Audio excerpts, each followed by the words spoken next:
wabarakatuh. Perkenalkan, nama gue Rifin Zaki. Dan di sini gue mau membagikan suatu ilmu yang bermanfaat pastinya untuk kalian, yaitu first principle thinking ala Elon Musk, ala sukses Elon Musk. Saya terinspirasi dari Dr. Indra Setiawan. So, mari kita mulai. Oke, kenapa kita harus menggunakan first principle thinking? Dalam praktisnya, ternyata Elon Musk menggunakan first principle thinking untuk membuat karya-karya yang briliannya. Contohnya yaitu Tesla dan SpaceX. Dan itu kan merupakan loncatan-loncatan baru ya, untuk umat manusia tentunya. Dan bagaimana Elon Musk bisa menggunakan kapasitas otaknya untuk berinovasi yang dimana tidak terpikirkan mungkin oleh kita. Dan langsung aja, inilah first principle thinking. Jadi first principle thinking adalah prinsip pertama dalam berpikir. Mengapa kita harus menggunakannya? Karena dengan kita mendapatkan prinsip pertama dalam berpikir ini, kita dapat langsung mengefektifkan dan mengefisienkan suatu prinsip pertama ini. Contohnya gimana? Contohnya gini, misal kita ingin memaksimalkan dalam tanda kutip first principle thinking di transportasi.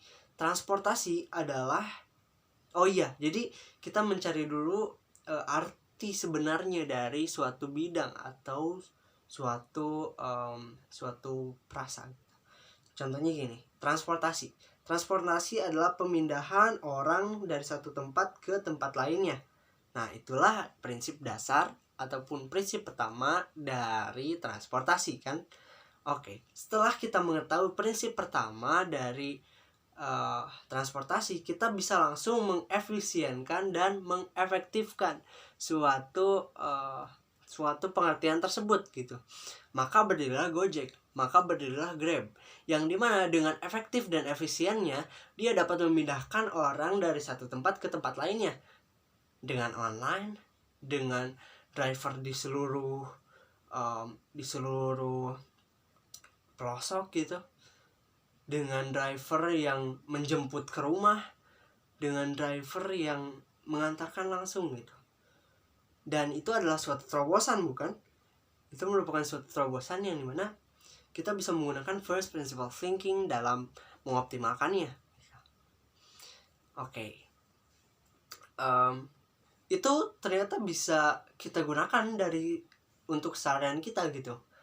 Contohnya pertanyaan-pertanyaan kecil seperti untuk apa kita hidup, dan untuk apa kita belajar, dan lain-lain. Oke.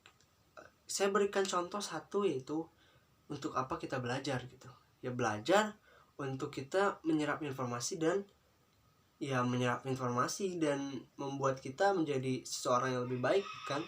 So, belajar tidak hanya di sekolah, belajar bisa di YouTube, bisa di platform online lainnya gitu. So, dengan kalian mengefektifkan dan mengefisienkan jalan kalian untuk belajar, itu membuat kalian lebih tinggi daripada yang lainnya yang hanya mengandalkan pendidikan formal. Seperti itu. So, bagaimana? Worth it? Comment, like, subscribe. Terima kasih, gue Rifin Zaki. Assalamualaikum warahmatullahi wabarakatuh.